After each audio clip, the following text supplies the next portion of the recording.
All right, I just got to check the site, and I think we're now live for another Thursday night edition of Conversations with Commodores.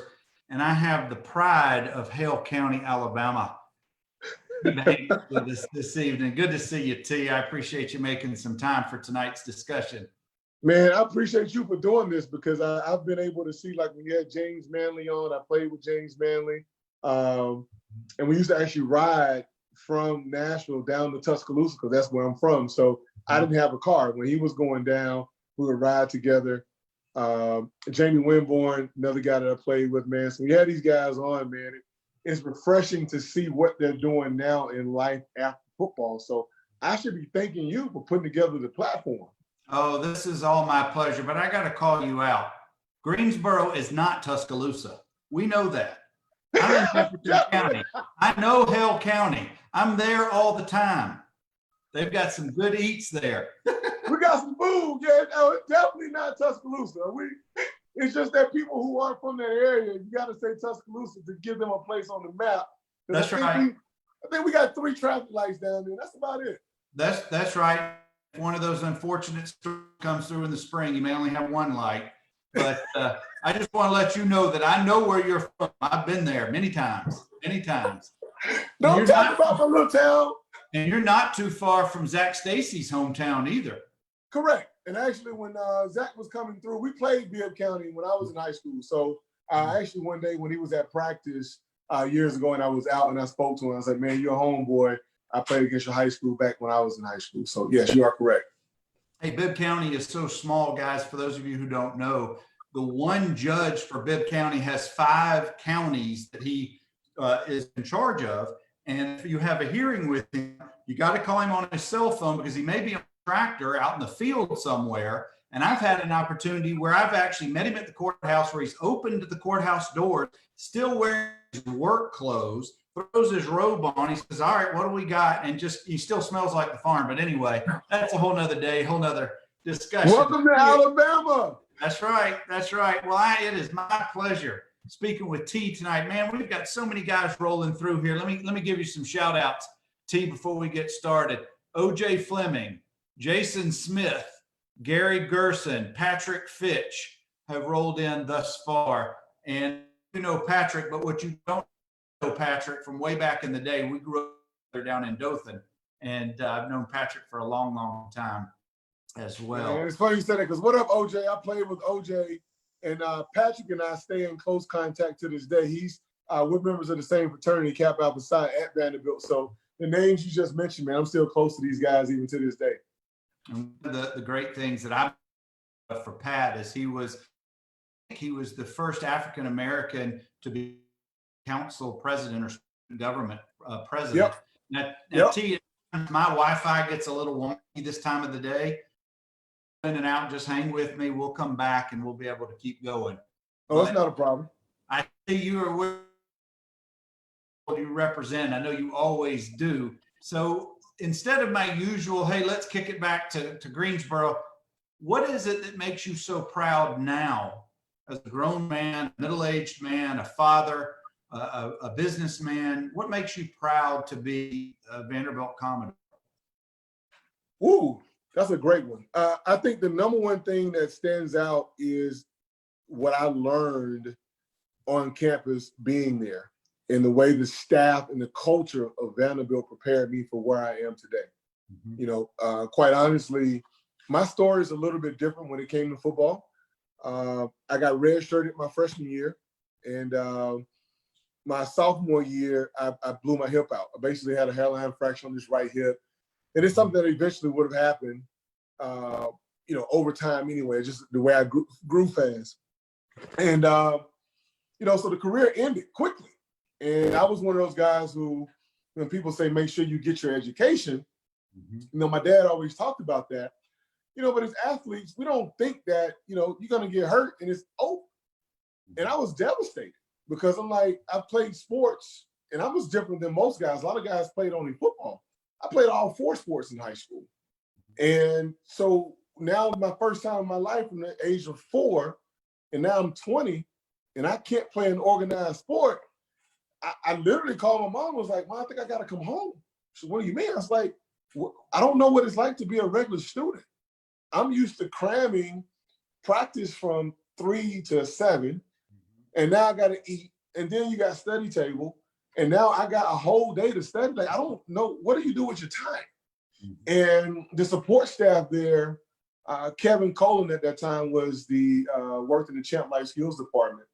And he was one of those guys who became my mentor during that time. And just, the coaches still got to coach, but coaches kind of, they got to move on to prepare for the next kid that's going to be in your spot. And even my teammates, that I came in with, they still, support me to this day with things that I began doing. So once I got hurt, I joined Cap Out the Side, and that energy kind of went to there, and I began doing a lot of events.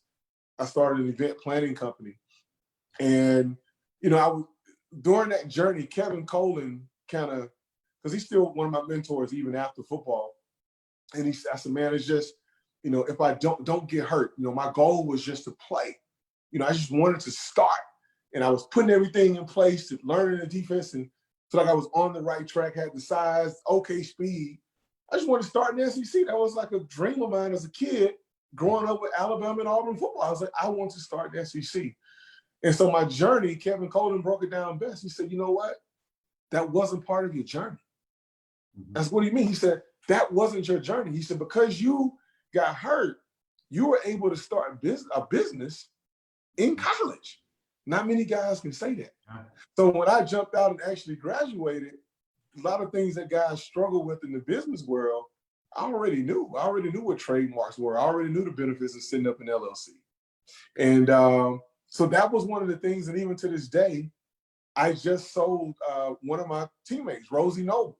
I just sold his house last week, and Rosie was one of those guys who I came in with. We were roommates. I'll never forget it. We were, I want to say, we were in Tuscaloosa for Alabama game. I forgot which game it was. And we were roommates on the road. And it's 5 a.m. We don't have breakfast, I think, until like 9 o'clock. It's like, first meetings at 9. And this guy, I'm like, who got the lights on? This guy was up studying at 5 a.m. in the morning on game day. Like, dude, like that paper can wait till we get back. But it shows now the type of quality, the type of student that Vanderbilt recruits there, because Rosie now I know he has one PhD. I won't be surprised if he has 2, but he works for the university now. And just, that's one of the things that I really appreciate, this type of men that people don't see. I'm on social media a lot, but a lot of guys who have done very well, they aren't on social media a lot. High Lewis, like the quarterback, he's a VP with a local commercial real estate company here. So I keep in contact with a lot of the guys, man. Alfonso Harvey, another businessman. So even Alan and Byron and Graffenreid, the guys who hosted me on my visit was a reason I chose to come to visit, or what they told me about what I would get and told my mom what I would get. I still talk to those guys to this day. And so that's probably the relationships, to answer your question, the relationships and the values that I learned, not only sports, but off the field, of what it means to be a Vanderbilt man and what that threshold, what the expectations are. And I'll forever cherish that until I die. Well, what a fantastic response. I mean, that's what it's all about. But growing up in Greensboro and Hale County, that's a long way from Nashville, an SEC school and a private SEC school. For folks who don't know, how big was your graduating class in high school? Man, we had maybe 60 students in my graduating class. And when you're in a small town like that, I actually posted something in reply to Jackie Oliver. In a little small town where we from, I grew up off of a dirt road, lived in a trailer. And I'll never forget when Jackie Oliver came to my house and sat down, and, I had to make my own recruiting tape. Our coaches, I put 2 VCRs together and took highlights, made my own tape, started sending to schools. Because where we're from, if you're successful in football, just call it what it is. You go to Alabama State or you go to Alabama A&M.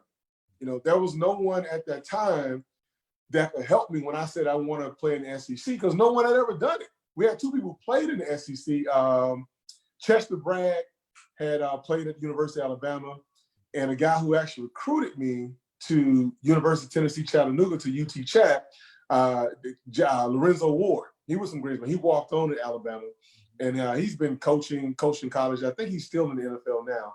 I know he was with the Raiders at one time, not sure where he is. But when you're from a small town, the resources weren't there. So, you don't have the resources of some of these other kids. And, when you come in and you realize, like, man, I'm way, way behind. Like, these kids had legitimate weight rooms. We had one bench, one squat rack, and you hope that you can find, enough weights that match to even get a set in. Like, it's just part of being in a small town. But it was a dream of mine, and it was a dream come true, and it's one of those things where I felt that it was just God that put me in a situation. Because honestly, I didn't know much about Vanderbilt. The only thing I knew about Vanderbilt, just the first time I seen them on TV, I was like, that's the team Alabama always beats, right? Well, the first time I really knew who Vanderbilt even was, I was at my official visit at Alabama. And they were going down the field, and lo and behold, Gabe Banks, a ball hits him in the chest, comes up in the air, Alabama gets it and takes it back for a pick six. And that was like, oh, that's the Vanderbilt team. That's the team right there. Not knowing I would ever end up at Vanderbilt. You're on a recruiting visit for Alabama when you happen to see the Vanderbilt game. Yep. Well, when did Vanderbilt really get on your radar as opposed to any other school that was recruiting you? And what was it that pushed it over the edge or sealed it for you that Nashville is where I need to be? The number one factor was the education, because my mom and dad really stressed education. My dad passed 7 years ago, man. And, my dad worked as a nurse's assistant at a nursing home. Barely finished high school, never went to college. My mom, she'll be probably chiming in as soon as you post this wherever. But my mom has an associate's degree. But my dad, he would make a statement to me growing up, and he was like, the only way out for you to make it is your education. So they never accepted anything less from me when it came to book sports. He'll make me miss practice if I brought home a B. And that was starting young. So I'm doing that now with my kids, where I've raised the expectations. So now my son actually believes he's going to 6th grade. He doesn't believe he can make a B.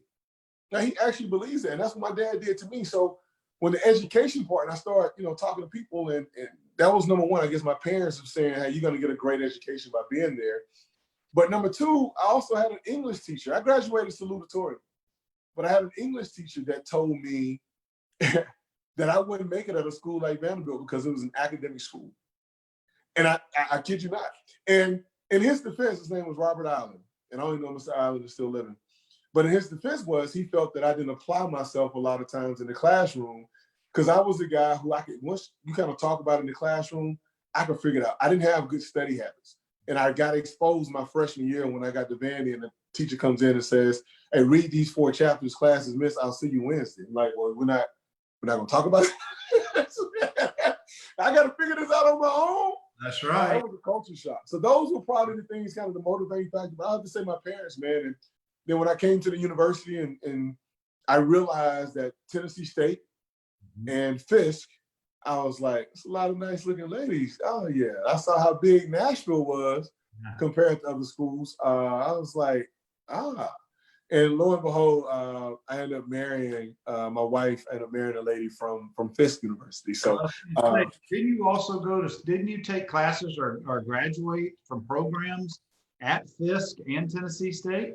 When I was working on my master's, we did, it was like a co-op type, some of the classes where we did classes at TSU and at Fisk. So it wasn't officially classes there, but that's how I was able to gain a lot of relationships. And quite honestly, when I got hurt, a lot of people think I went to TSU. I was at TSU Student Center every single Wednesday. I was a fixture on campus, where a lot of people to this day think that I actually graduated from TSU. And part of that, when I got hurt from football, I was in a whole different world, because I'm an athlete, and all of a sudden you're no longer an athlete. And a lot of fraternities and sororities at Tennessee State, because I was hurt, man. I was trying to find my identity as a student now.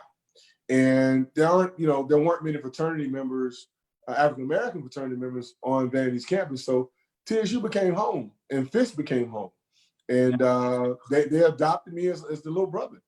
Well, I got to ask you, on those Wednesdays when you went over there, did you have to make a conscious decision about what clothing you were going to wear on their campus? Meaning, could you represent Vanderbilt, or did you need to represent your fraternity, or did you just go kind of bland, or what did you do? I always wore fraternity gear because at that time, Kappas were not on campus over there. Mm-hmm. So the fact that I was a Vanderbilt guy and a Kappa, oh man, it was love. It was straight love. And that's one of the things that I saw with like the twins, Allen and Byron and Gravenreed, they were Omegas. So it's like when you wore those fraternity shirts back then, hey, it made a statement. So I wore a lot of fraternity stuff, but everybody knew, you know, why I was over there. And I mean, to this day, I met people, 25 years ago at TSU, Fisk, and Meharry and Belmont that embraced me and still support me to this day. And it's crazy because, you would think after all these years I've kind of faded, but there's so many people in the community that support what I'm trying to do. It just like, it's very surreal at times. I put together a fundraiser, it was called Frontline Lunches. And my goal was, I said, I'm gonna take $100 and I'll go online and say, you know what, we'll get a $200 more. I'm gonna take this $300 and just go buy lunches for the fire department. There's a fire hall right around the corner. And I'm gonna go up, I know some nurses that worked at Meharry. And it went from a goal of $300 to $1,500 and just 2 Facebook posts. So it messed up my day because what was supposed to take 2 hours took 7 hours. Yeah. But I was able to give policemen, firefighters, nurses, there was a dialysis clinic, Kroger around the corner, and the post office that I was able to go in. And the post office was like, what? Somebody's looking out for us? I'm like, yeah, we're in the middle of a pandemic. Mm-hmm. And I just want to say thank you because I don't know if I could work with the public every day like you guys are doing. Like the fire hall, when I went in, they was like, say that again? I said, how many people you guys got here? I'm giving lunch today from a restaurant called Local Distro. And they was like, so it's free? Say, yeah, man, this is just my way of saying thank you from several people who donated online. And here you go. So I love the community. And I got that community service start in classes in that H&OD program. That's why I got the whole community service idea from. Oh, that's just fantastic. Paying it forward and for the greater good of your community and city. That's what it's all about. But I want to welcome T. We've got Kenneth Christian says to tell you hello. And Cody Markell has just joined us. So welcome, guys. Thank you for stopping by for a little bit. We're with T. Banks, and we're talking Hale County, Greensboro, Alabama, coming to Vanderbilt. And I want to talk just for another minute or two about, I don't know if this is the right term, but I'm going to use culture change or culture shock. Coming from a small town in the middle of a very small county in Alabama, coming up to Nashville, thrown right in the middle of the state's capital and the biggest city and an SEC and an academic institution, you go from being a really big fish in a small pond to now really a small fish in a very big pond. And talk about that adjustment, that first semester. What was it? Who were your roommates? What was it like? How long did it take you to kind of find your groove? It was rough for me. My first roommate we came up in that summer in July. So my first roommate was a guy named Fred Benson. Mm-hmm. And I realized then when in summer workouts, when I saw what a true 4.4 40 was, I was like, oh man, I'm not as fast as I thought I was. And then when you hit the weight room and Jamel Carter was a quarterback, and at that time I was a freshman, I was benching probably 275, 285. And Jamel Carter was a quarterback who warmed up with 225. So I'm looking at the bar like, is he maxing out? Like, why does he have 225 like to warm up? SEC, Mr. Banks. I got my welcome to the SEC. Yeah. And in practice, you do a 7-on-7. A guy named Todd Yoder comes out, 6'4", running 4.4, 4.5.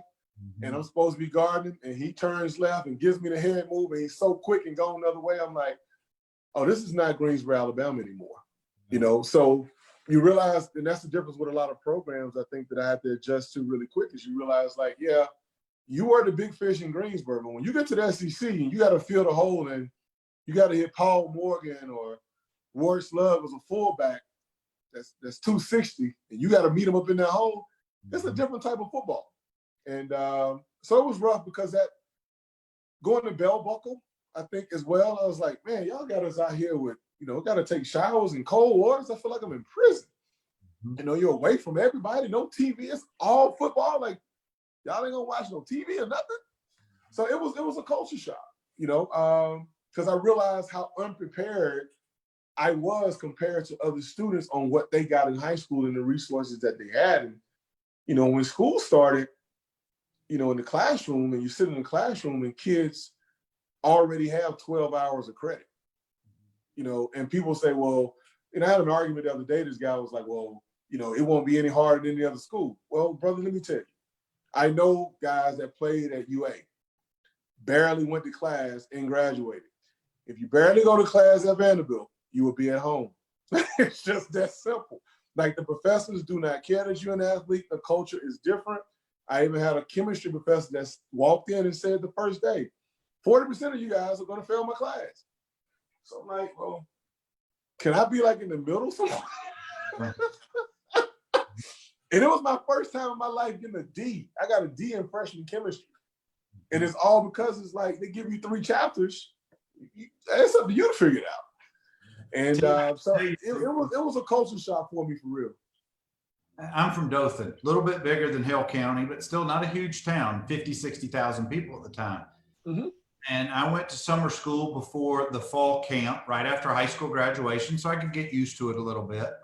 But I also learned very quickly, probably similar to you, that the professors there did not care if you were an athlete or not. And I hate to say this, but I very quickly learned not to wear any of my Vanderbilt football garb to class, or really that's what we started doing. A lot of those guys. Mm-hmm. Because it just, and I think some of the professors actually used it against you if you were an athlete when I was in school. I'm not sure how the culture is now, but I think they kind of used it against you as though you're privileged, and so you're not going to get a break. I'm like, well, I'm just trying to pass the class. Like, that's all I'm trying to do. Well, let's talk about academics for a minute. When did you find your groove when it came to academics? You said you made a D and got first chemistry first semester, but when was it that you felt like, hey, not only can I survive here, but I'm going to thrive in what I'm doing, and I'm going to do what I need to do?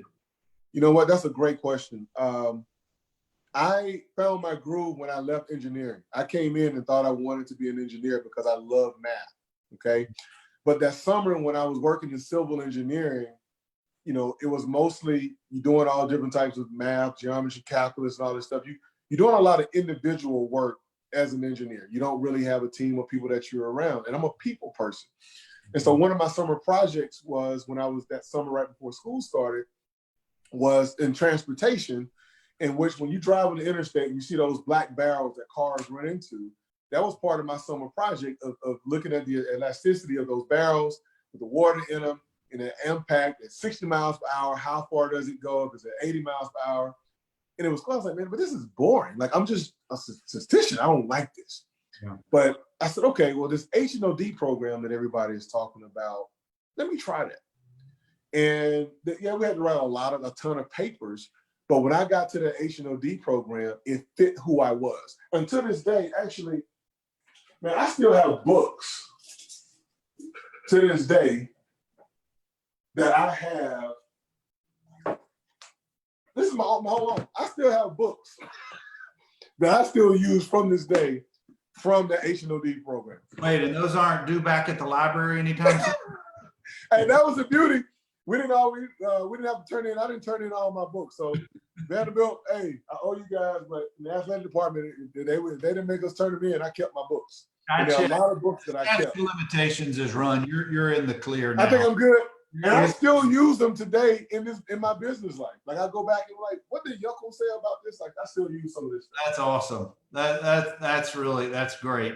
Let's take it onto the field. You mentioned, you're seeing these guys lifting and faster and moves, and you realize, hey, I'm now in big time college football. But let's go onto the field and talk about, you mentioned, I know you got hurt in your second year, but you're practicing your whole freshman year. and you're learning the speed of the game. Are you on the practice squad? Are you practicing with the twos, or where are you in that? And what was it about that practicing that really solidified for you in your mind? Hey, I can play with these guys, and I'm doing my own. I'm holding my own. The hardest part when I realized that I could play was that spring of my sophomore year in spring training when I actually learned the defense. And that was one of the things that I realized: the speed of the game when you get to the SEC is totally different than coming from Greensboro, Alabama. Sure. You know, I played safety and tight end, but on defense, you know, we only had two defenses: cover two, cover three. Right. So when they gave me the choice, I thought I was going to play tight end because I, you know, was all state at tight end actually, and I played safety, but I really liked catching the ball. I couldn't put the weight on, so they said, "Okay, we're going to put you at safety." Cool. Well, the first defense that in camp, Woody says 8-3 trade. I'm like, 8-3 trade. Yeah. So you're going to call 3 defenses, and my defense is going to be according to what the offense does. So if they split out wide, okay, that's a totally different thing. So the speed, you got to know, okay, we call it defense, but you got to adjust based on the formation. It took me my freshman year in camp, I was like, oh. And a lot of other guys, they had run stuff like that similar in high school where they made adjustments where I wasn't used to that. So when I realized I could play, I was like, okay, first thing you got to do physically, that's not really the issue for me. Like, but mentally, can you read an offense? And I struggle with it. I really struggle. And, you know, in camp my freshman year, you know, I was rooming with a guy named Alvin Duke. And I had never really been sick, you know, during the camp. I got hurt later. I hurt my shoulder. But I was having migraines. And, you know, in football, you can't really, if you're sick, like, or hurt, you don't really say anything. You just play through it. So the entire time in Bell Buckle, I don't know, and I think it was I was eating a lot of ham because we would have these big buffets and I love ham. But I was having migraines. So I was only sleeping an hour and a half, maybe 2 hours a night during 2 days. And the only person who knew that was my roommate, Alvin Duke, because you can't, you know how you can't complain, oh yeah, you tired, whatever. Yeah. So it was rough. And, you know, I think that was the hardest part of it's like, God, what's going on? Like I've worked my butt off to get to this point, and now all of a sudden I'm having migraines, and now we got to be on the field at 5:30 for practice, and I ain't even been asleep. And it was rough. It was very rough. Coach Woody was your coach. Who was your immediate coach? Who was the DB's coach? Who was the defensive coordinator during your time? Well, Dowhower was there for my first 2 years because I was in that year when Dowhower took over right after DiNardo left. Right. So I was on those first 2 years of Dowhower, and Perry Fuel was my defensive backs coach. Okay. And so that's another thing that I learned as well when the politics, and I'm teaching my son now as a 10-year-old, that if you can't be as good as the next guy, you have to be better. And that's something that I didn't realize when we got to camp. And when the new coaches came in, they recruited some of those guys. They didn't recruit me. And it's funny because I still talk to some of my teammates. Brooks Collins, I just talked to him last week. When they came in, we get ready for camp, I'm like, why they get more reps than me? And I'm like, but I've been here. Well, in college football, it don't matter if you're a freshman or a senior, it's the best product on the field. Like, no one cares that you were here last year. So they gave the guys more reps, and I didn't know how to respond. And I told my son, if you want to be good, you can't be as good as the next guy on the field. You got to be the best. It's simple as that. Because coaches, they want to win at the end of the day. They're going to put the best product on the field. So that was some mistakes that I made where it's like, okay, I'm not going to study film that extra 30 minutes. You know, I'm not going to prepare and because they're not going to play. Well, and then I got hurt. And that's a regret that I have to this day. Because I said, okay, it's 2 years. I got 3 more years left. Right. And then I got hurt. And it's like, wait a minute, it's over. Just like that. And that's why one reason why I work so hard now, Bernard, like I'll never go to sleep at night knowing that my career and my family, that I didn't give it 100% that day. It's a daily thing for me. I don't want that regret of knowing that, hey, you didn't give it 110% every opportunity that you had. Because it can be just like that, it's gone. And I want to dig deeper into that for just a second, but I want to welcome some of my teammates from back in the day. Greg Smith from Chicago area, Big Smitty, and Louis Wooldridge from Southern California are both watching tonight. Thank you guys. Welcome, guys. For spending a few minutes with T Banks.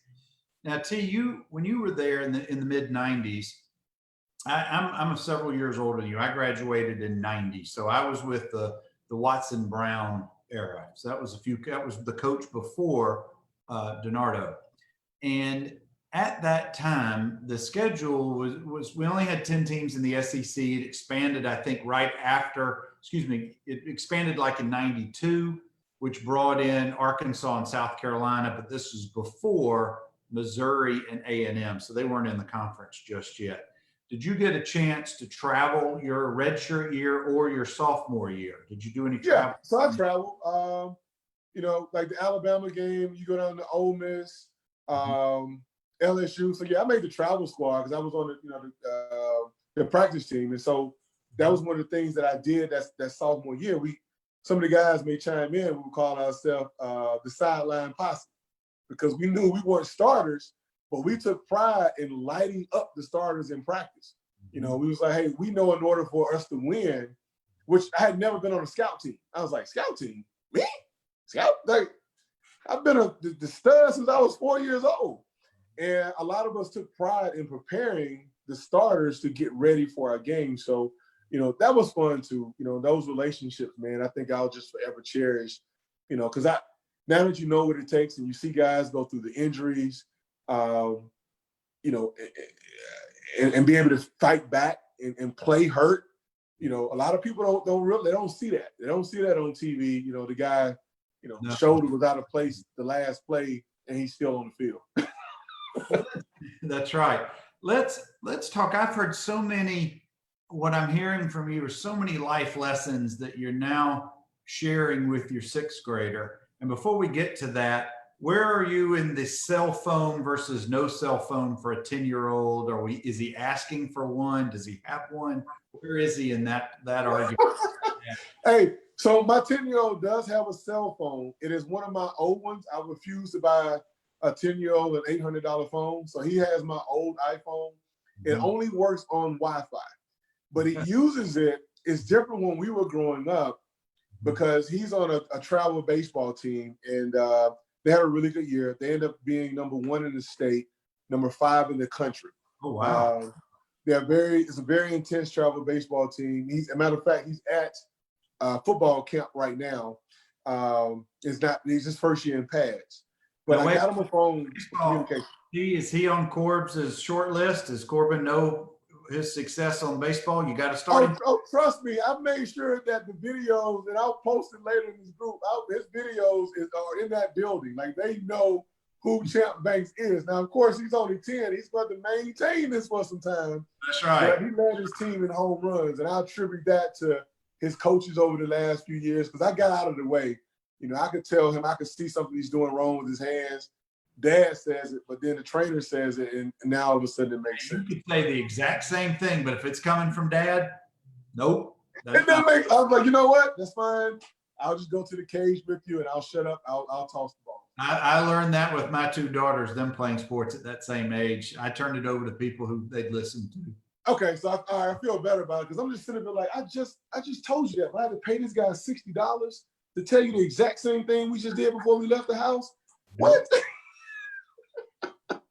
So yes, he has one. We'll get back to Champ in a minute, but talk to us a little bit about, I'm hearing so many life lessons that you're sharing in our talk, but, and I'm not asking you to get too personal with Champ or your family life, but share some of those life lessons that you've learned that you're now incorporating either in your business or with sports with your son. I know there's, at least for me, I have all kinds of life lessons from my time at Vanderbilt that I still incorporate in part of things that I do. And I'm hearing all kinds from you. Well, I think the biggest thing that you mentioned was just in business because I was able to get started in business early doing parties. I was doing parties on campus and I did parties I actually just stopped, man. So I did parties for like nearly 20 years and I got that start on Vanderbilt campus. I actually was doing an event called First Friday that the Nashville scene quoted as the best African-American event in Nashville. I'll send you some links, man. I would do parties and have 2,000 people at Wild Horse alone. And I got that start on Vanderbilt campus as a fraternity member of Kappa, but also with the Deeks that were on campus at their frat house. It's like, man, because I was a student at that point. I turned it into a business. Mm-hmm. So one of the biggest life lessons is being able to persevere, because it was rough, man. I went through a state of depression. I didn't want to be around anyone because, when you find out you can't play, and I think I was most hurt because when I hurt my hip that fall my sophomore year, I finished the rest of the season and I was like, something is not right. And whenever I was making a play in practice, if someone would cut to the left, I could make the play. But when someone would cut to the right, for some reason, I couldn't get that hip open. The pain was pretty intense, and I would pop 4 Advil before every practice. And I didn't know my doctor told me like later on I was destroying my liver. But I went and got a second opinion from Andrews. It was during either a fall break or a spring break. And I told my mom, I was like, I just don't believe what they're saying. Like, something is not right with this hip. I had MRIs and everything. And so when I found out and they told me, Andrews was like, you got 2 choices. You can stop playing or you keep playing on it. We can inject it with a steroid. But the problem is if you ever take another hard hit on that hip, you have arthritis in that for the rest of your life. Like it can really be damaging. But right now, if you stop playing, you'll live a normal life. And, Vandy, the chaplain, Lance, and, I struggled with it. I mean, I'm talking about, I had an anger where whenever I went over, and I forgot the trainer's name. He's not there now. Boz was there at the time, but I forgot the head guy. And I had anger. I hated this guy. Like, literally, we would be in the hallway in McGugin, right, coming by the weight room. He's coming his way. I would give him like a death stare. Because I'm like, if you had told me what was really wrong with me, I probably could still be playing football. I probably could have gotten medical attention there. And, you have coaches looking at you like, you're hurt. We're on to the next kid. And Lance changed my life. And he sat down. He gave me a Bible scripture. I'm like, man, look, I grew up in the church. I don't know this about no Bible. And, man, I'm 43 now. I was 20 at the time. And I take this lesson. I give it to my son. He said, well, T, he said, well, I want you to imagine holding a hot coal in your hand. He said, that's what you're dealing right now. And you're holding on to this anger. He said, regardless who's wrong, who's right, you're holding on to this anger. And the only person that's hurting you and burning your hand right now is T. That's it. He said, but if you can do this and drop it, your life will change forever. And I looked at Lance, and to this day, man, he didn't realize what he did for my life at that time. But just giving me that little simple analogy, it changed my perspective. And what I did was I flipped the script. So when I saw that trainer from then on that kind of misdiagnosed me per se, every time I walked by him, I started speaking. And it was confusing. Mm-hmm. Like, what? T just spoke to me. Yeah, man, that's over. And I realized, hey, my journey is on. So, and there were several people in the building that influenced me. There was a guy who used to work there, Derek Gragg, that, was in the academic department when I first got there. And I still talk to him to this day. One of my teammates. Hey, that's my guy. He's become a mentor for me. When I've had issues, as busy as he is, if I text him and say, hey, man, I got to run something by you, he calls me right back every single time. Patrick Fitch, he's one of those guys who, hey, man, I'm dealing with an issue right here. How do I handle this? And in current day, the current staff in the football department, they allow me to bring my son. I probably can't now this year because of COVID, but Champ has been at Vanderbilt practices when we were not supposed to be out there. So he's been there, allowing me to come in the building. I've sold all the coaches their homes. I just sold Coach Moorhead, who was a receivers coach. He's left now. He's up with Philadelphia Eagles. I sold his home. And they just allowed me to bring my son around the program in the weight room because when I was growing up, I didn't get that kind of exposure. And that's all I'm trying to do as a dad, to kind of lead into what you talked about as a dad, is I feel like, and I even have a clothing line now called Dad Talk. I'm going to send you one of my shirts, man. But that's one of the things that I try to explain to dads is we have a responsibility to make sure our kids get opportunities we didn't have. It's just that simple. Just make sure they have opportunities. That's fantastic. Let's talk about Dad Talk a little bit. I've seen some of your social and I've seen some of your talks on there, but I want to expand on that for a minute or two. So tell folks what you're doing. What's your message with Dad Talk? Dad Talk, I started a t-shirt line. When I lost my father, the original thought was when I lost my father 7 years ago, you know, he was gone just like that. We're at the hospital, he had surgery and was talking, and the next night he was gone, okay? And my dad and I were really, really close after college. During college, we weren't as close, but after college, we got really, really close. And so I started this whole Dad Talk is because a lot of fathers that I talk to were dealing with the same issues. You know, what do I do with my son does this? Or what do I do with my daughter does that? But our ego as dads, you know, we're not like ladies. They can sit around and talk about the kids, but we don't sit around and talk about our kids. And we don't normally talk to our kids about a lot of things. Like my dad, but even when he died, it was difficult for him to say the words, "I love you, son." Because the way we grew up, it's not macho to tell another man, "I love you." You know, you looked at as soft if you do that. So that's why I tell my son every morning, "I love you, son." You know, so that's one of the things about Dad Talk is having these talks, even about sex. You know, you kind of learn back in the day, you kind of figure that out on your own. Your dad is not going to talk to you about stuff like that, you know, unless you can get in trouble. And so that's kind of what Dad Talk is making a lot of dads realize you have to be involved. And I even, the website is thedadtalk.com. And I got t-shirts and stuff that we sell, and I haven't put them out to a lot of people. I quit advertising the site because every time I get them in, I sell out. But it comes with a card, and I have one of the cards here. I got an order I got to mail out. And it has 7 principles on it.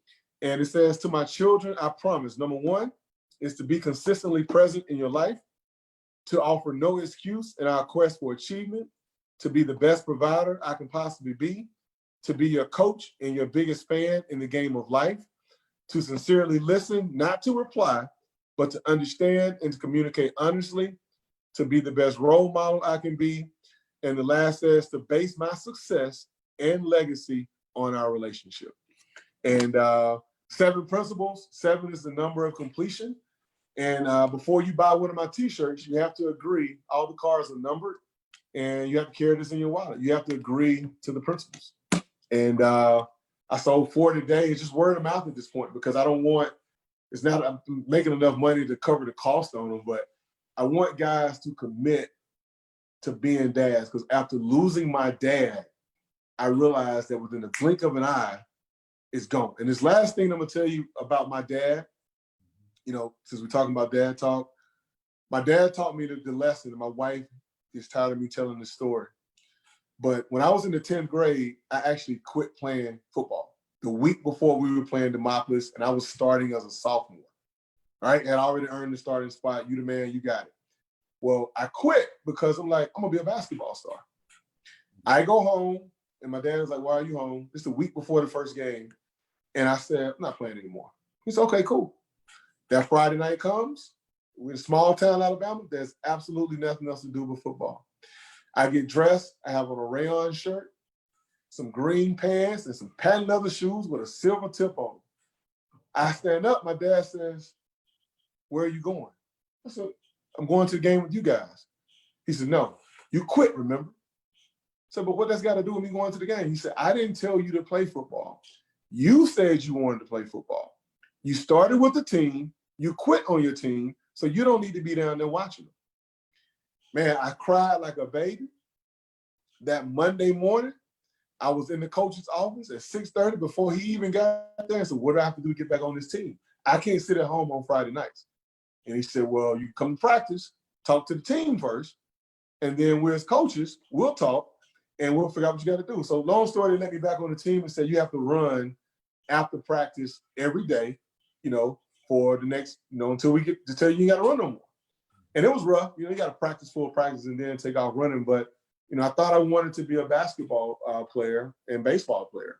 And because football practice is in Alabama, man, people don't understand. It's grueling in the heat down there. And, man, that lesson of teaching me not to quit sometimes get the best of me because I'm stubborn now. It's like if I start something, I'm going to figure out a way to finish. I want you, I hope you remember this. I'm sure you do. Take us to that time when you had to speak to the team before they allowed you, the coaches allowed you to come back to the team. Do you remember that conversation with your team? I remember that. Yeah, I was going into as a 10th grader, man. And, you know, it was kind of embarrassing to go out in front of them. But, you know, I'm not with guys that are juniors and seniors. You know, here I am as a sophomore saying, hey, I apologize. I want to play football. I want to get back on the team. And it was a humbling experience because I'm like, you know, these are juniors and seniors. I'm just a sophomore. And I knew it would cause a little rift because there was some seniors that I was starting over at tight end, you know, and I got back on the team and it was rough, but I knew it was a little bit of humility there. And I didn't realize these lessons, you know, in the 10th grade that have affected how I do things now. That's why, you know, even beginning tonight, I know we said about 6:45, we would try to log on to make sure everything was working properly. I was sitting there working on a deal. I had a house that was supposed to close today, and clients in San Antonio, Texas, the builder did not get the use and occupancy done. So I had to get an extension done because I got to get it done tonight because it expires at midnight. Well, thank you. So all these lessons have kind of come together for me. Thank you for making some time. We've got a few more minutes and I want to welcome, let's see who's rolled in here. Russell, is it Nicole has rolled in? Joe Peebles has rolled in. Joe P just had a golf tournament this past weekend. I didn't get to play with him this year. Well, I saw some pictures, I think maybe from past years, but Joe, I hope it was a success for you and I hope a bunch of folks showed up. I know it's probably tough with the pandemic and all, but bless you for at least trying to put it together. T, let's talk about you. You were, during your time as an entrepreneur, as an undergraduate and beyond, I'm sure you were all over the city for different parties that you hosted or attended. So let's talk about whether it's on campus, off campus. Where were some favorite hangouts for you and the guys? Where could you go to just kind of relax a little bit back in the day? Man, there was a place downtown. There's a hotel now. It's Hampton Inn. It was a place called 328 Performance Hall. A guy named Rick ran it. It was down on 2nd Avenue. There was a place called the Mix Factory. We used to stay up in the Mix Factory. And that was one thing, you know, some of the bars and clubs that were 21 and up, but because we were Vanderbilt football players, sometimes I can be like, hey man, you know, we're on the team. We're just trying to come in and have a good time. We're not gonna drink. So we were able to get in a lot of bars that we weren't, you know, supposed to be in as 18-year-olds because we were on the team. And, you know, we knew we had to keep a clean nose because at that time, the chief of police was a big bandy guy and Chief was always there. So we knew that if we got in any trouble, Chief was gonna know before the coaches knew. So it was like, you know, we can't do nothing stupid. So we stayed under control. And I think that goes back to what I was saying, the type of guys that were recruited that came in my class. You know, my class, you know, out of the 21 of us, all of us graduated. And there were some very special guys in that class, man. I'm not saying my class, I will say my class better than all the other ones. My class is the best class. But, you know, when you come in with these guys and, you know, and I think for every athlete at any university, wherever they go, you know, I would tell them to cherish those moments. You know, when you come in, I don't care what school you're at, cherish those moments and cherish those relationships because I still talk to guys, you know, we met, you know, in 95, you know, 25 years ago, and we're still friends to this day. You know, there's a running back that was in my class, Johnny Matoya. I just sold Johnny's house. You know, we didn't know that we would be this close this many years later. You know, Corey Harris, who graduated before me, I still talk to Corey to this day. You know, Corey was in the NFL when I came into Vandy. Yeah, Corey met years behind me. He was in that same class with Derek Gregg. That's my guy. And see, I'm still friends with those guys. Like I can call Corey now. He's like he's become a mentor. So he's one of the guys that we're getting ready for tackle football. And, you know, tackling has kind of changed now from when we were in school. You know, the game is, I guess, safer, as they call it. But Corey is one of the guys helping me with football workouts and say, here's some things that you will want to do. And I think that makes me different as a dad and as a coach, too. Because even though I've played all 4 sports, my ego doesn't stop me from calling somebody and say, hey, man, what do you think? What do you recommend? But there's so many dads that I coach with who didn't even make the high school team who think they know everything, man. And so I had to learn to fall back and be like, hey, that's fine. You know, you want to put your son on that team? Cool. But I'm telling you, that's not how you back up. Now, let me ask you, T, now back when I was in school on Sundays, we didn't have Magic, and we didn't have a dedicated food cafeteria or hall. We ate around campus. But on Sundays, they give us vouchers. And for 4 years, we rotated between Gaddy's Pizza, Fuddruckers, and Tony Roma's Ribs.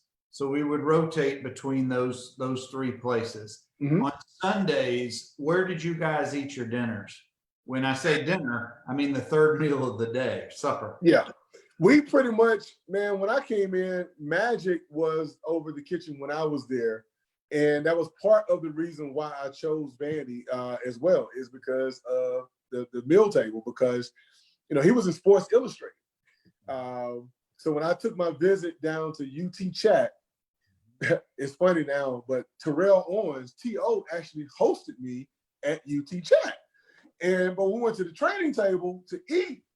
You know, it was like regular lunchroom tables. And I'm like, man, this ain't nothing regular. You know, this is just food. It's no big deal. But when I came to Vandy and Magic puts his food out, you got shrimp, man, we got steaks. I'm like, oh, I see why. Then they showed me the Sports Illustrated article where one of the best training tables in the country. I was like, where do I sign?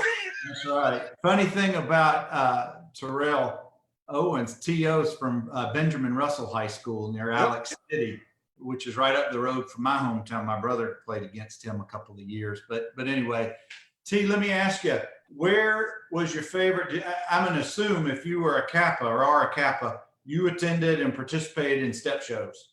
Yes. Where was your favorite venue for step shows? Where did you go in town? The best venue for step shows actually was in TSU's Gentry Center.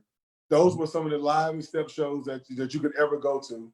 But the one, and I was not, I must confess, I was a horrible stepper. I was horrible.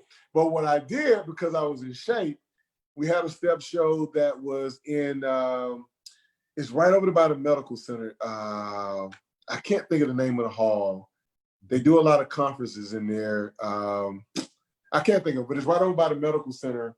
And, you know, I was like, okay, I didn't learn all the steps, trying to practice football. So I came out and took my shirt off and I stripped down to these red boxes and was showering on stage. And that fall, when the girls came in, they were at the show, because it was doing back then, they called it our Black Student Weekend, and then they changed the name to Mosaic Weekend. I don't even think they do it anymore. But there was some girls like, who was this fine Kappa in those red boxes? And I was like, that was me. So young and dumb, man, young and dumb. But I was not a good stepper at all. But those are fun. Those are fun memories for you. And when it's age appropriate, you'll share them with Champ or not. T, I can't thank you enough, my friend. This has been a great conversation. Thank you for doing this, man. Because, and just honestly, the things that you've done with this page, man, you have kept me excited about Vanderbilt and the relationships. And because of some of your posts and things that you put up, I've seen people hit like or do a share, and I've contacted them in their inbox because, like, dude, I hadn't talked to you in 20 years. I just want to see how you and your family were doing. Big ups to Ryan Alls, too. I met a guy coaching today who was at UT. And he said, man, you know Ryan Alls? Yeah, Ryan Alls is probably the most undersized, dominant guy ever in the SEC. And he said, man, honestly, when we played you guys, he was at UT. He said, you know how you find that one guy that you kind of scheme for? He said, Ryan Alls was that guy, man. He said, he gave us fits. So big up to Ryan Alls, man. Awesome. Well, gosh, T, if folks want to reach out to you, what's the best way to reconnect with you?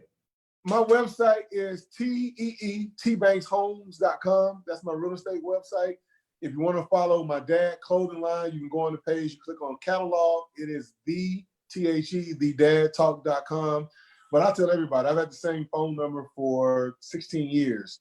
It's 615-496-4799. And hey, if any of the guys see it, man, reach out to me. I love reaching out to former players. I still talk to a lot of guys, and I'll forever cherish the black and gold because of the relationships that I've garnered over the last 25 years of my life. It's made me who I am today. Well, guys, I totally agree with Edie's comment. We need you to recruit for Vanderbilt. You are You such know, that's a good thing. But see, here's the thing. I don't know. I've sent some kids to, and matter of fact, I got a kid that I got to send over to. I know Corey Phillips and Coach Grooms. So I've known some people that I've been able to send. And Coach Mason, actually, before this COVID thing hit, told us to reach out and gave us the name of some people in the athletic department to give testimonies like this to why it is imperative and is a good fit for your child to come to Vanderbilt that is bigger than football. So the athletic department has reached out, and that's something that's kind of in the works. But with COVID, it kind of died off a little bit. Well, and I'm going to close with this. In the past, do you and Champ or you and your family, do y'all go to the games in the fall? Yeah, we've had season tickets now for the last 7 years. Because when Franklin came, what year did Franklin come? Gosh, y'all are going to have to tell me. I don't really. Whenever the year that Franklin came, we've had season tickets ever since then. So I would have to say Champ was like 3. So I won't say the last 7 years. And that is my time. That's my family time. You know, Champ absolutely loves it. And my 5-year-old daughter absolutely loves Vanderbilt football games, man. What they do with the kids zone out front, man, and she absolutely loves it. So that's that family time when I take, away from the golf course, away from work, and I shut it down for about 5 hours to go to Vanderbilt football games. Well, I don't know if you saw the news this afternoon. I caught it right before you and I came on. The SEC announced they're going to do a 10-game intra-conference schedule starting September 26th. They haven't announced who Vanderbilt's 2 additional teams will be. I think through the rotation, I've seen Alabama and Mississippi State, I think, were next on the list by way of calendar year, but I don't announce that yet. Who knows what it's going to look like? I'm trying to remain optimistic. I don't know if fans are going to be able to go or if they're going to be able to complete the season. But whatever it is, guys, I hope you all are remaining using common sense, being patient. If you don't like wearing a mask for yourself, wear it for others around you. Yes. But thank you again, my friend. And guys, anchor down. Anchor down, baby. Next week, Cody Markell, and we're going to talk about Turner's Heroes. So I'm really looking forward to talking with Cody. So please join us next Thursday at 7 o'clock, guys. Y'all be well.